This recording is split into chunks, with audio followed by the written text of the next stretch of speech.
Hour historical and beautiful Bangladesh YouTube চ্যানেলে আপনাদের সবাইকে স্বাগতম। আজ আমরা কথা বলবো সরীসৃপ একটি প্রাণী কচ্ছপ নিয়ে। এদের কিছু প্রজাতি মাটিতে বসবাস করে এবং কিছু প্রজাতি মিঠা পানিতে এবং কিছু প্রজাতি সামুদ্রিক পানিতে বসবাস করে থাকে। পাখি এবং স্তন্যপায়ী প্রাণীদের মতো কচ্ছপরাও বাতাসের মাধ্যমে শ্বাস নিয়ে থাকে। কিছু প্রজাতি পানিতে ডিম দেয়, আবার কিছু প্রজাতি ভূমিতেও ডিম দেয়। জেনেটিক প্রমাণ অনুযায়ী সাধারণত এদের কুমির এবং পাখিদের সাথে ঘনিষ্ঠ সম্পর্ক রয়েছে। এদের দৈর্ঘ্য সাধারণত 1.2 মিটার বা 3.9 ফুট পর্যন্ত হয়ে থাকে। এর থেকেও বেশি বড় কচ্ছপ দেখতে পাওয়া যায়। কচ্ছপ চিনতে পাওয়া যায় এদের খোলসের মাধ্যমে। কচ্ছপের খোলসের বেশিরভাগ হাড় দিয়ে তৈরি হয়ে থাকে। উপরের অংশটি গম্বুজযুক্ত ক্যারাপেস এবং নিচের অংশটি ফ্ল্যাটার নামে পরিচিত। এদের বাইরের পৃষ্ঠ কেরোটিন, চুল, শিং এবং নখ উপাদান দিয়ে তৈরি, যা আঁশ দিয়ে আবৃত। ক্যারাপেসের হাড়গুলি পাঁজর থেকে বিকশিত হয়, যা পাশের দিকে বৃদ্ধি পায় এবং চওড়া সমতল প্লেটে বিকশিত হয়। এই চওড়া সমতল প্লেট শরীরকে ঢেকে রাখে। কচ্ছপ ঠান্ডা রক্তযুক্ত, অর্থাৎ এদের অভ্যন্তরীণ তাপমাত্রা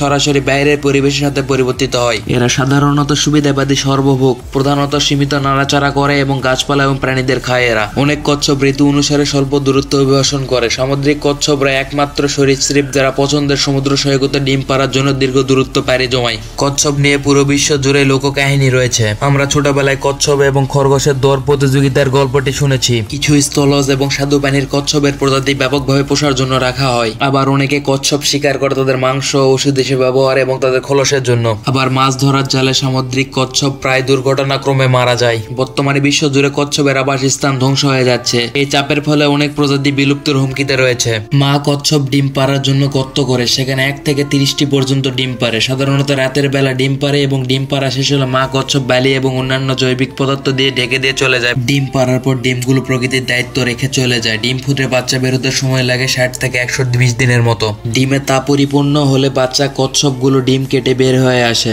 বাচ্চা কচ্ছপরা একটি ভ্রূণ থলে নিয়ে জন্মগ্রহণ করে, যা তাদের 3 থেকে 7 দিন পর্যন্ত পুষ্টি সরবরাহ করে থাকে। এরপর এরা মাটিতে বাসা তৈরি করে এবং বিভিন্ন প্রকার কীটপতঙ্গ খেয়ে থাকে। কচ্ছপরা সাধারণত মানুষের মতোই বাঁচে। কিছু কচ্ছপদের 150 বছর পর্যন্ত বেঁচে থাকার কথা শোনা গিয়েছে।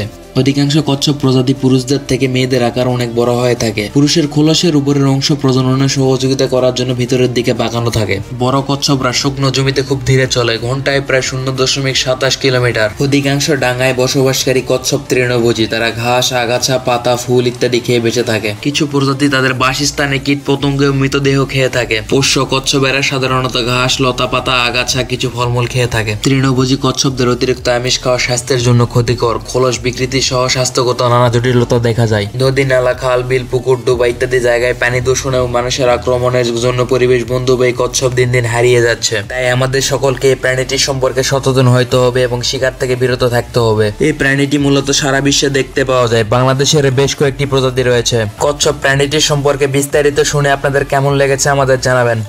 আর আপনাদের সকলকে অসংখ্য ধন্যবাদ। ভিডিওটি ভালো লাগলে আমাদের চ্যানেলটি সাবস্ক্রাইব করে আমাদের পাশে থাকুন। ধন্যবাদ।